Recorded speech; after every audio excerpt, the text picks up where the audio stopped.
జీవపు మాటలు సజీవపు మాటలు నీ బ్రతుకును మార్చి దేవుని మాటలు.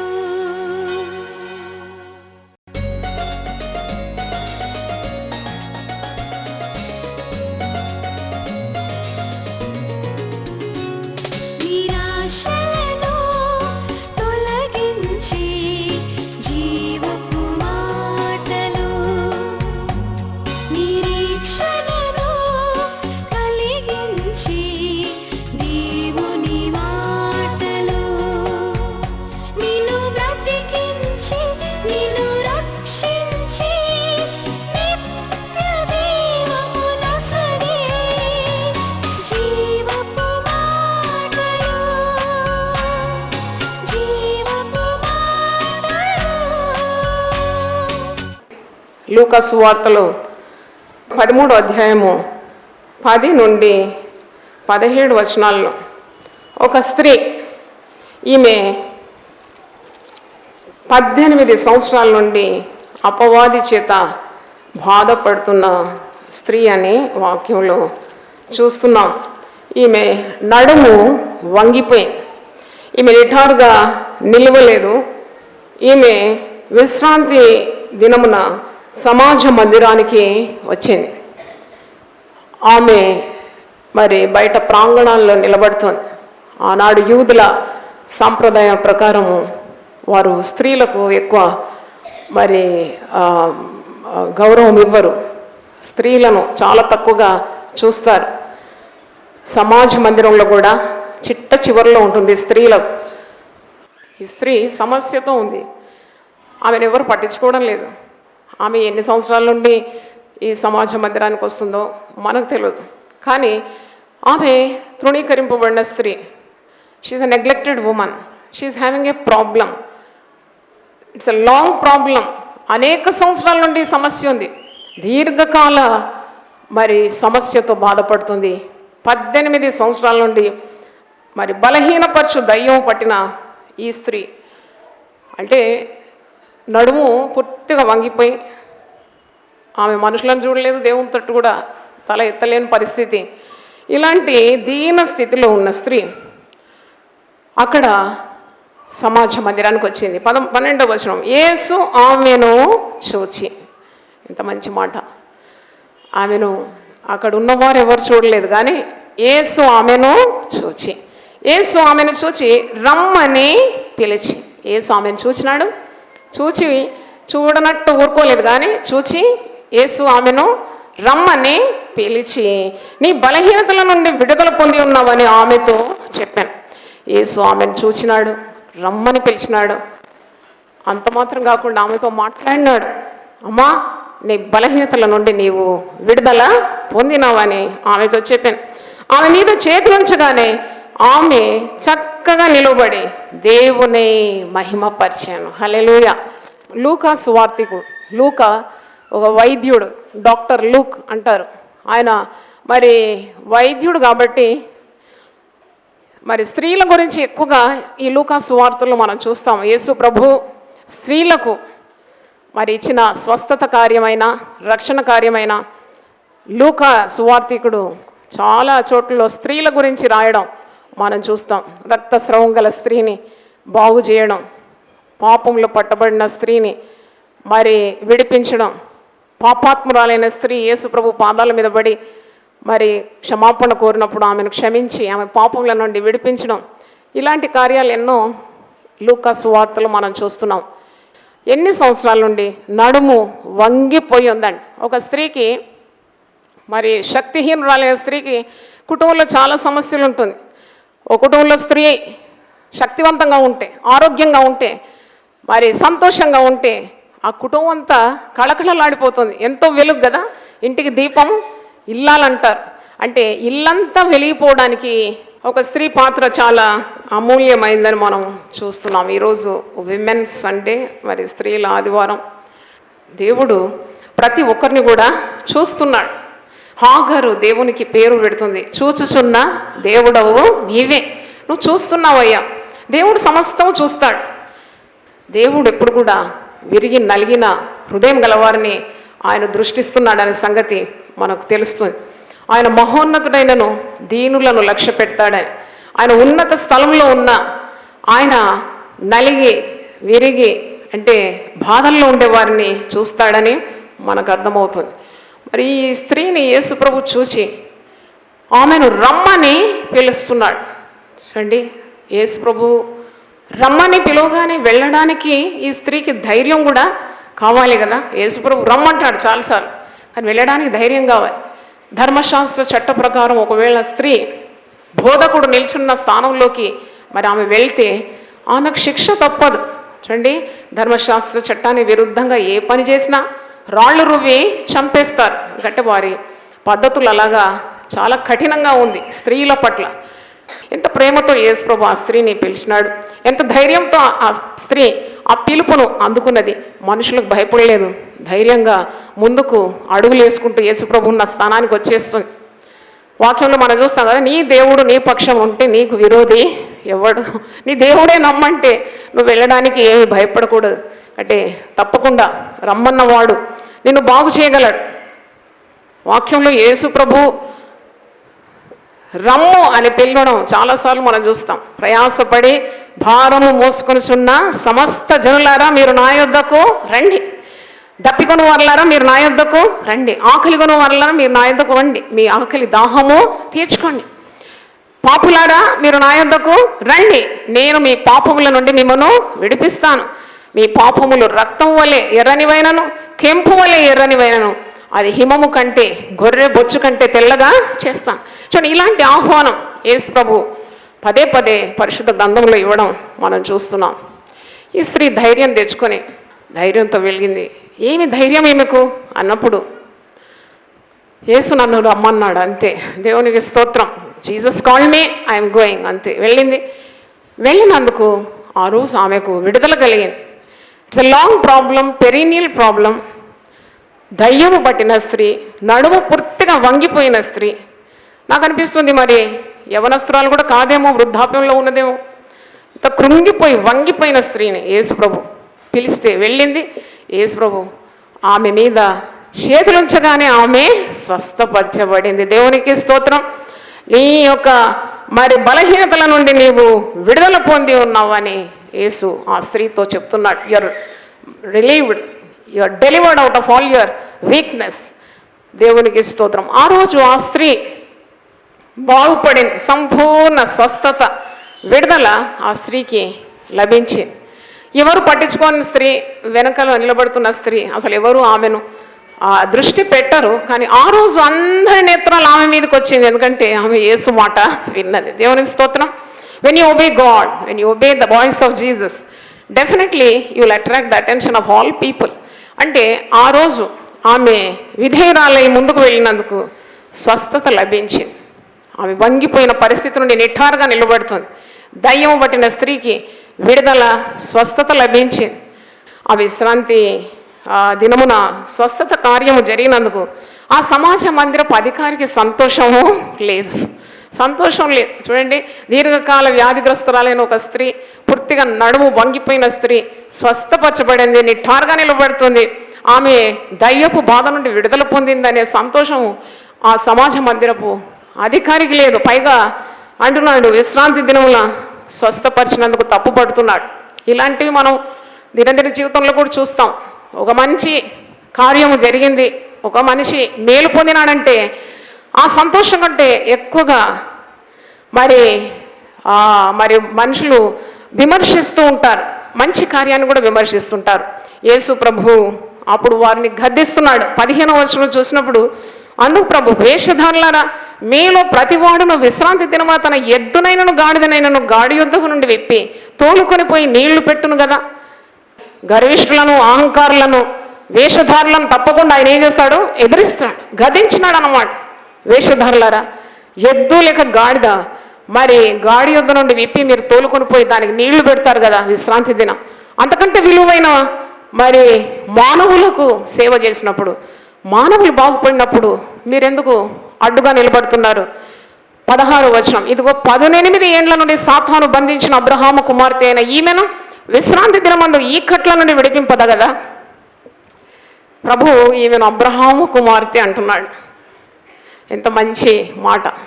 ఈరోజు స్త్రీలందరికీ ఈ శుభవార్త అందించాలని దేవుని సేవకురాలుగా నేను కోరుతున్నాను.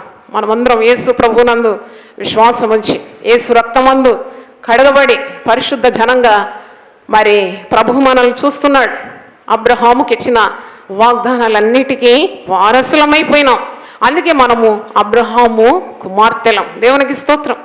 మన తండ్రి, విశ్వాసులకు తండ్రి అబ్రహాము కుమారులుగా, అబ్రహాము కుమార్తెలుగా యేసు ప్రభు మనల్ని పిలుస్తున్నాడు. ఎన్నెన్నో వాగ్దానాలు అబ్రహాముకు ఉన్నాయి. శాపగ్రస్తులమైన మనకు, పాపులు నీచులమైన మనల్ని యేసు ప్రభు తన రక్తముతో కడిగి పవిత్రపరిచి రక్షణ మార్గంలో నిలిపి అబ్రహాంకి ఇచ్చిన వాగ్దానాలకు వారసులుగా చేసినాడు. ఆయన ఈ మాటలు చెప్పినప్పుడు ఆయన ఎదిరించిన వారందరూ ఏమైనారు? సిగ్గుపడిపోయినారట. వాక్యంలో ఉంది, ఎదిరించిన వారందరూ సిగ్గుపడిపోయినారు. అయితే జనసమూహమంతా ఆయన చేసిన ఘన కార్యములన్నిటినీ చూచి సంతోషించాను. దేవునికి స్తోత్రం. మరి ఈ వాక్యం నుండి మనం కొన్ని కార్యాలు ఈరోజు నేర్చుకోవాలి. యేసు ప్రభు మరి కృంగి ఉన్న వారిని ఆయన లేవనెత్తగలడు. ఈరోజు ఎవరైనా మరి బాధల్లో ఉన్నారేమో, సమస్యల చేత కృంగిపోయినారేమో కదా. కొంతమంది ముఖ్యంగా స్త్రీలు చాలా బాధపడుతుంటారు. కుటుంబ సమస్యలు వారికి ఎక్కువగా ఉంటాయి. ఎందుకంటే వృద్ధాప్యంలో ఆరోగ్య సమస్య, ముసలితనంలో ఎవరు నన్ను చూస్తారని, లేక మా అన్ని బాగున్నప్పుడు పిల్లలు మాట వినడం లేదని, భర్త పెడత్రోవలు పోతున్నాడని, వారి ఇంట్లో నెమ్మది లేదని, సమాధానం లేదని, రుణ బాధలు ఉన్నాయని, మరి తీర్చలేక అప్పులున్నాయని, ఇలాంటివి ఎన్నో సమస్యలతో సతమతమైపోతుంటారు. కొందరు స్త్రీలు ఉద్యోగస్తులు ఉన్నారు. అటు ఉద్యోగం చూసుకోవాలి, ఇటు ఇంటి కార్యాలు చూసుకోవాలి. అర్థం చేసుకున్న వారు ఎవరుండరు. దీర్ఘకాలంగా బాధతో ఉన్నారు, కుమిలిపోతున్నారు. కొందరు భర్తలు ఉన్నారు కానీ పేరుకు మాత్రమే వారి వల్ల ఏ సహాయము, ఏ ప్రయోజనమో లేదు. ఎంతో కృంగిపోతూ ఉన్న స్త్రీలు కూడా ఉన్నారు. అట్టి వారందరికీ కూడా యేసు ప్రభు చేసిన ఈ మహిమ కార్యం ఒక ధైర్యాన్ని దేవాలని నేను ఆశిస్తున్నాను. దేవునికి స్తోత్రం. స్త్రీలు మాత్రమే నా కృంగిపోయిన వారు, కొందరు పురుషులు కూడా కృంగిన వారు ఉన్నారు. అంటే కుటుంబంలో సమాధానం ఎంతో అవసరమైంది. స్త్రీకి మరి దేవుడు ఒక అతీతమైన శక్తిని ఇచ్చినాడని నేను చెప్పగలను. ఒక స్త్రీ అంటే తన ఇంటిని చక్కబెట్టుకోగలదు. తన భర్త, పిల్లల కొరకు ప్రభు పాదాలు పట్టుకొని అందరినీ సన్మార్గంలో నడిపించే శక్తి స్త్రీకి ఉంది. అంటే వాక్యంలో చూస్తున్నాం కదా, జ్ఞానవంతురాలు ఇల్లు కడుతుంది అంటే తన ఇంటిని చక్కబెట్టుకొని ముందుకు సాగగలదు. మరి కొందరు స్త్రీలు ఉన్నారు, ఇల్లు ఊడబెరుక్కునే స్త్రీలు ఉన్నారు, కట్టేవారు ఉన్నారు, ఊడబెరుక్కునేవారు ఉన్నారు. ప్రార్థన జీవితం లేకుంటే ఆ స్త్రీకి సహాయము దేవుని యొద్ద నుండి ఎలాగ లభిస్తుంది? ఆ స్త్రీకి తగిన జ్ఞానము దేవుని యొద్ద నుండి ఎలాగ లభిస్తుంది? మరి కొందరు స్త్రీలు పైకి బాగానే ఉన్నారు కానీ వారి హృదయంలో పాపం ఉన్నది. వారు కృంగిపోతున్నారు, వారి సమస్యలు ఇతరులతో పంచుకోలేకపోతున్నారు. అట్టి స్త్రీలకు కూడా ఇట్టి వాక్యము సరి అయిందని నాకు అనిపిస్తుంది. కొందరు స్త్రీలకు రోగం ఉన్నది, దే కెనాట్ టెల్ అదర్స్. చూడండి, ఒక స్త్రీ శరీరంలో ఎన్నో మార్పులు చేర్పులు ఒక్కొక్క సంవత్సరం ముందుకు పోతున్న కొలది ఆమె శరీరంలో చాలా మార్పులు వస్తుంది. ఆ మార్పులు తగినట్లు రుగ్మతలు వస్తుంది. ఆ శరీర రుగ్మతల నుండి విడిపించడానికి యేసు ప్రభు ఎప్పుడు సిద్ధంగా ఉన్నాడనే విశ్వాసం నీకు ఉండాలి. దేవునికి స్తోత్రం. సమస్యలు వస్తాయి, దేవుని బిడ్డలకు సమస్యలు రావా? భక్తులకు సమస్యలు రావా? గొప్ప అభిషక్తులకు శ్రమలు రావా? నన్ను అడిగితే మరి ఎంతగా దేవునికి దగ్గరగా ఉంటావో కొన్నిసార్లు శ్రమలు కూడా అంత ఎక్కువగా నీకు సంభవించవచ్చు. శ్రమ లేనివాడు దుర్బీజుడని వాక్యంలో ఉంది. శ్రమ లేకుంటే నువ్వు దేవుని సంతానం అని పిలువబడవట. ఈ లోకంలో నీకు శ్రమ కలుగుతుంది, ఆయన నువ్వు ధైర్యం తెచ్చుకోవాలి. లోకమును జయించిన జయశాలి మన హృదయంలో ఉన్నాడు. దేవునికి స్తోత్రం. హల్లెలూయా చెప్పండి. 42వ కీర్తన మీరు చూడండి, 5వ వచనం.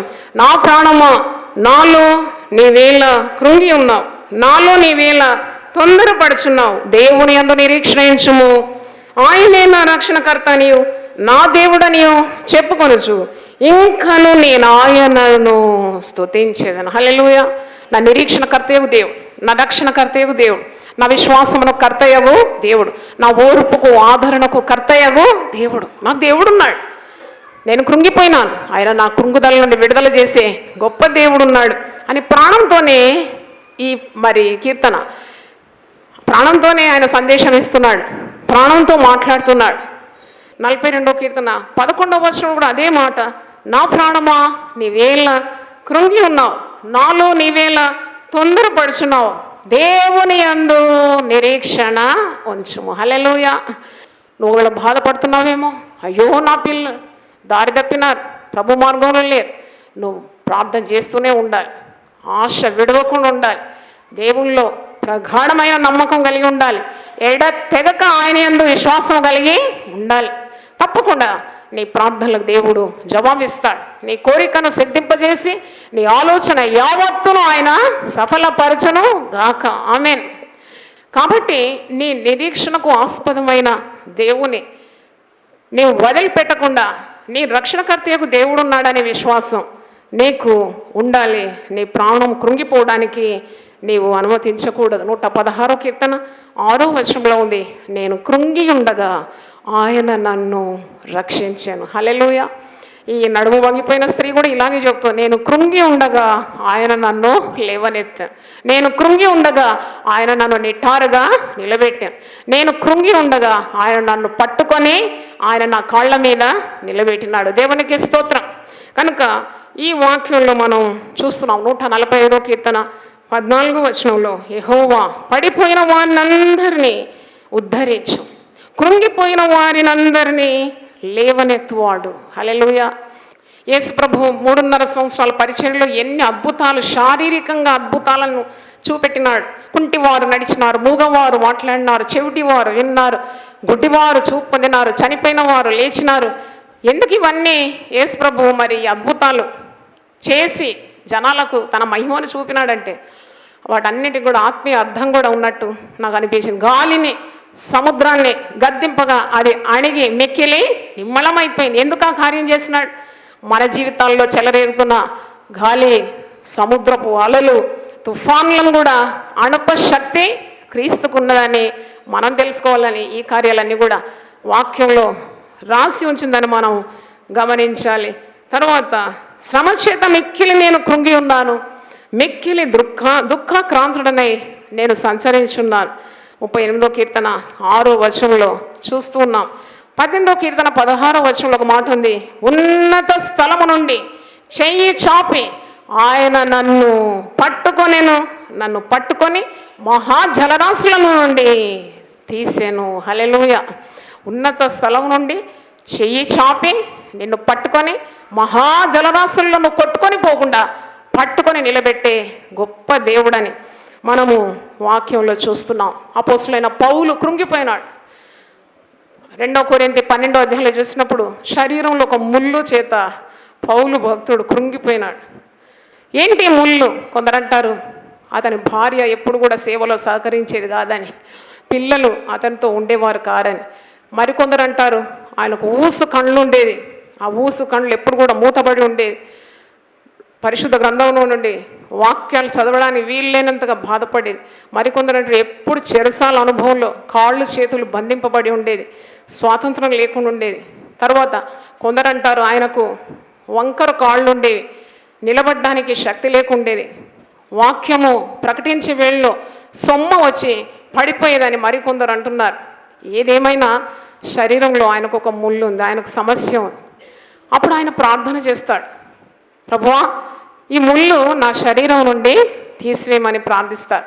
ముమ్మారు ప్రార్థన చేసినప్పుడు ఒక జవాబు వస్తుంది. ఆ జవాబు ఏంటి? నా కృప నీకు చాలు, my grace is sufficient for you. చప్పట్లు కొట్టి దేవుని స్తుతిద్దాం. హల్లెలూయా. ఈరోజు మన జీవితంలో ఏదైనా మనల్ని కృంగదీసే సమస్య మనకున్నా మనం నిరుత్సాహపడకూడదు, కంటే దేవుని కృప మనకు చాలు. God's grace is enough for us. 2 Corinthians 12 chapter 10th onwards. 2 కొరింథీ 12వ అధ్యాయం 10 నుండి, నేను ఎప్పుడు బలహీనుడను అప్పుడే బలవంతుడను గనుక క్రీస్తు నిమిత్తము నాకు కలిగిన బలహీనతల్లోనూ, నిందల్లోనూ, ఇబ్బందుల్లోనూ, హింసల్లోనూ, ఉపద్రవంలోనూ నేను సంతోషించుచున్నాను. హల్లెలూయా చెప్పండి ఒకసారి. హల్లెలూయా. ఈరోజు మనం యేసు చేసిన ఒక అద్భుతం చూసినాం.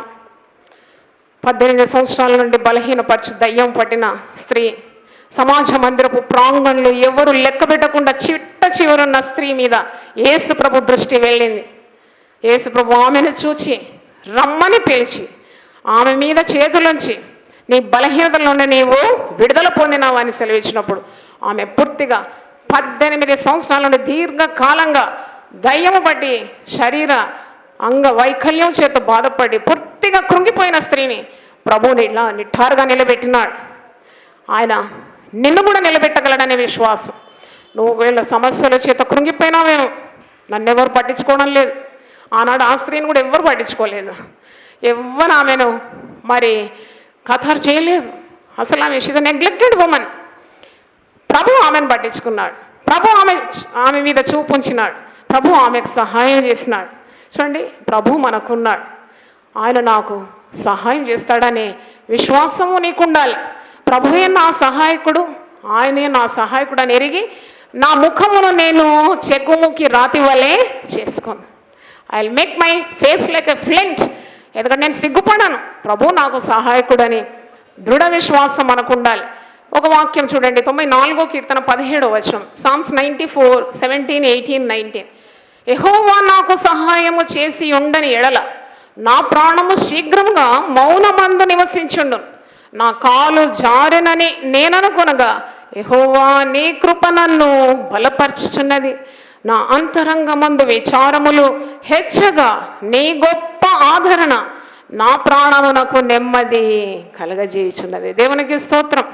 హల్లెలూయా. అంటే దేవునిలో అంత విశ్వాసం నీకు ఉండాలి. నీ యొక్క విశ్వాసము వర్ధిల్ల చేయమని ప్రభువుని అడగాలి. నువ్వు దేనికి భయపడకుండా ప్రభు యొక్క సహాయం కొరకు అడగాలి.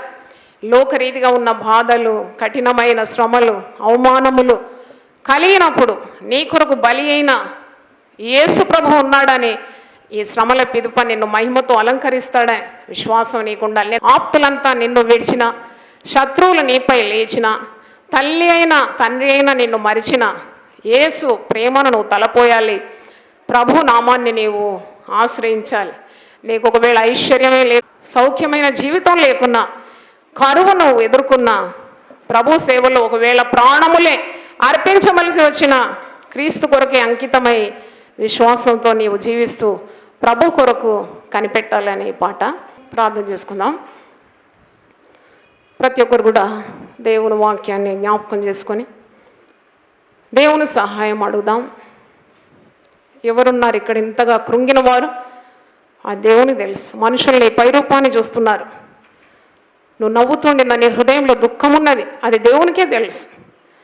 నీ జీవితంలో కృంగిపోయినావు, అలసిపోయినావు, నాకెవరు లేరని అనుకుంటున్నావు, నాకు సహాయం ఎక్కడుంది, నాకు దిక్కెవరని నువ్వు అనుకుంటున్నావు. అది ప్రభుకు తెలుసు. అందుకే ఈ వర్తమానం, ఇది నీ కొరకే ఈ వర్తమానం. ఉద్యోగంలో సమస్యలు ఉన్నాయి, నా బాధ నేను ఎవరికి చెప్పుకోవాలి? భర్త ద్వారా సమస్యలు ఉన్నాయి, నేను ఎవరితో పంచుకోవాలి? నా పిల్లల ద్వారా నాకు దుఃఖం ఉన్నది, నేను ఎవరికి బాధ చెప్పుకోవాలి? రుణ బాధల్లో ఇరుక్కుపోయినాను, కురుక్కుపోయినాను, ఆర్థిక ఇబ్బందులు నన్ను వేధిస్తున్నాయి, పండుకుంటే నిద్ర రావడం లేదు, నేను చాలా కృంగి ఉన్నాను, నా జీవితంలో నేను అలసిపోయినానని నువ్వు అనుకుంటున్నావు. క్షణభంగంలో నీకు సహాయము ప్రభు చేస్తాడనే విశ్వాసం నీకు ఉండాలి. ఈరోజు ప్రత్యేకంగా 18 సంవత్సరాలు నడుము వంగిపోయి కృంగిపోయిన స్త్రీ ద్వారా నీతో మాట్లాడినాడు, నాతో మాట్లాడినాడు. అది దీర్ఘకాల వ్యాధి అయిన ప్రభుకే పాటిది. ఆయన రెప్పపాటులో గొప్ప కార్యాలు చేయగలడని నిరీక్షణ నీకుండాలి. ఆయన మహోన్నతుడైన దీనులను లక్ష్య పెట్టే దేవుడు. సమీపింపరాని తేజస్సులో ఆయన మాత్రమే నివసిస్తూ ఆయన అమరత్వం గలవాడైనను. నీవు కృంగి ఉండగా నీ ప్రాణాన్ని ఆయన లేవనెత్తగలడని, నువ్వు పడిపోతే నిన్ను ఉద్ధరించగలడనే విశ్వాసం నీకుండాలి. ఆనాడు ఆ స్త్రీ దేవుని సన్నిధికి వచ్చింది, ఆశతో వచ్చింది. ఈరోజు నీవు కూడా వచ్చినావు, నీకు కూడా అలాంటి సహాయము ప్రభు అందిస్తున్నాడు. ఆమెను పిలిచినాడు, ఆమె విధేయురాలై వెళ్ళింది, ఆమెను ముట్టినాడు, తాకినాడు, ఆమెతో మాట్లాడినాడు. ఓ స్త్రీ, నీ బలహీనతల నుండి నీవు విడుదల పొంది ఉన్నావని ఆమె మీద చేతులుంచగా నిఠారుగా ఆమె నిలబడింది. ఆమె వచ్చినప్పుడు ఆమె పరిస్థితి ఒకటైతే వెళ్ళేటప్పుడు ఎంత ఆరోగ్యవంతంగా, ఎంత చక్కగా, ఎంత అద్భుతమైన రీతిలో వెళుతుపోతుంది. అవును, దేవుని సన్నిధిలో మనకు దొరకందంటూ ఏమీ లేదు. అందుకే కీర్తనకారుడు అంటున్నాడు, నా ప్రాణమా నీవేళ కృంగిపోతున్నావు, నాలో నీవేళ తొందరపడుచున్నావు. నా రక్షణకర్తయగు దేవుని యందు నీవు నిరీక్షణ నిలపాలని, నువ్వు ఆయనను స్తుతించాలి. నీ పిల్లల విషయమైన చింత అవసరం లేదు. నీ మధ్యలో నీ పిల్లలను ఆశీర్వదిస్తాడు, నీ గుమ్మంలో గడియలు బలపరుస్తాడు, నీ యొక్క సరిహద్దుల్లో సమాధానం ఇస్తాడు, మంచి గోధుమలతో నేను తృప్తిపరుస్తాడు, ఏ కీడు నీకు రాకుండా కాపాడగలడు, ప్రతి విధమైన అనారోగ్యతలను నిన్ను ఆయన స్వస్థపరచగలడు. ఇప్పుడు మరి నీ పరిస్థితి బాగులేకున్నా వాటన్నింటినీ చక్కబెట్టే శక్తి ప్రభువులో ఉన్నదనే విశ్వాసము మనకు ఉండాలి. ప్రార్థన చేద్దాం. ప్రభువా నీ పరిశుద్ధ నామమున స్తోత్రం. కృంగిపోయిన వ్యక్తుల కొరకు ప్రత్యేకంగా నీ దాసురాలు నేను ప్రార్థిస్తున్నాను. కృంగిన వారిని లేవనెత్తే గొప్ప దేవుడు అని, ప్రతి క్లిష్టమైన పరిస్థితి కూడా చక్కజేయగలవాడు, అద్భుతకరుడు అని, ఆశ్చర్యకరుడు అని, సర్వశక్తిమంతుడు అని, నీ నోటి మాట చేత సర్వ సమూహం కలుగుతుందని, ఆకాశ నక్షత్రములను నీ నోటి ఊపరి చేత కలగజేసినావని, అంతరిక్షాన్ని నిలబెట్టగలిగిన దేవుడు అని, భూమికే పునాదులు వేసిన దేవుడు అని, సర్వ సృష్టికి ఆది సంభూతుడు అని, నీకు అసాధ్యమంటూ ఏదీ లేదని కృంగిపోతున్న బిడ్డల కొరకు ప్రార్థన చేస్తున్నాను. ఒక్క మాట పలికి వారిని ఆ కృంగుదల నుండి విడుదల చేసి గొప్ప విశ్వాసం హృదయంలో దయచే. అయినా మరి మా హృదయంలో అద్భుతమైన విశ్వాసం దయచేయండి తండ్రి. మా కుటుంబాలను మీరు ఆశీర్వదించండి. నీ చెయ్యి మాకు తోడుగా ఉండాలని మేము ప్రార్థిస్తున్నాం. ప్రతి విధమైన బాధలను నీ బిడ్డలను విడిపించమని, సమతల భూమిలో చక్కగా నిలుచుటకు నీ చిత్తం నెరవేర్చడానికి శక్తి దయచేయమని యేసు అతి పరిశుద్ధ నామములో అడిగి వేడుకుంటున్నాను తండ్రి. ఆమేన్. దేవుడు మనల్ని సమృద్ధిగా ఆశీర్వదించును గాక. ఆమేన్. జీవపు మాటలు, సజీవపు మాటలు. ఇంతవరకు మీరు సిస్టర్ జాయ్ చెరియన్ గారి సందేశం విని ఆశీర్వదింపబడ్డారని నేను నమ్ముచుంటున్నాను. మీ స్పందన మాకు తెలియజేయండి. మరియు మీ ప్రార్థన అవసరతలు మా ఆత్మీయ పుస్తకములు పొందుకొనుటకు మాకు ఫోన్ ద్వారా కానీ, లేక ఉత్తరం ద్వారా కానీ, మరి ఈమెయిల్ ద్వారా కానీ మాకు తెలియజేయాలని మేము మీకు మనవి చేస్తున్నాము. మా address sister Joy Cherian, United Peoples Fellowship, house number 1-9-52 by E by 3, Ramnagar, Hyderabad 5,20,000. Phone number 04027624030. మరి ఒకసారి 04027624030. మా ఈమెయిల్ joycherian@hotmail.com మరియు వెబ్సైట్ www.joycherian.com. మా ప్రార్థనా కూటములు ప్రతి శుక్రవారం రామ్నగర్ ఆలయంలో ఉపవాస ప్రార్థనలు సాయంత్రం 4 నుండి 8:30 గంటల వరకు ఉంటుందని తెలియజేస్తున్నాను మరియు ఆ కూటములకు ఆహ్వానిస్తున్నాను. మరియు ప్రతి ఆదివారం రామ్నగర్ ఆలయంలో ఉదయకాల ఆరాధన 6 నుండి 8:30 గంటల వరకు ఉంటుంది. మరియు ఆదివారం సాయంత్రం 5 నుండి 8:30 గంటల వరకు GN గార్డెన్ ఫంక్షన్ హాల్, చేపల మార్కెట్, పార్షిగుట్ట దగ్గర రామ్నగర్లో సిస్టర్ జాయ్ చెరియన్ గారు ఆశీర్వాదములు కలిగించు దేవుని 1000 ఆదేశములు అక్కడ అందిస్తారని మనవి చేస్తుంటున్నాను. ఈ టీవీ కార్యక్రమం ముందుకు కొనసాగించబట్టకు ప్రార్థించి సహకరించాలని మనవి చేస్తున్నాం. దేవుడు మిమ్మల్ని దీవించుగాక. నిరాశలను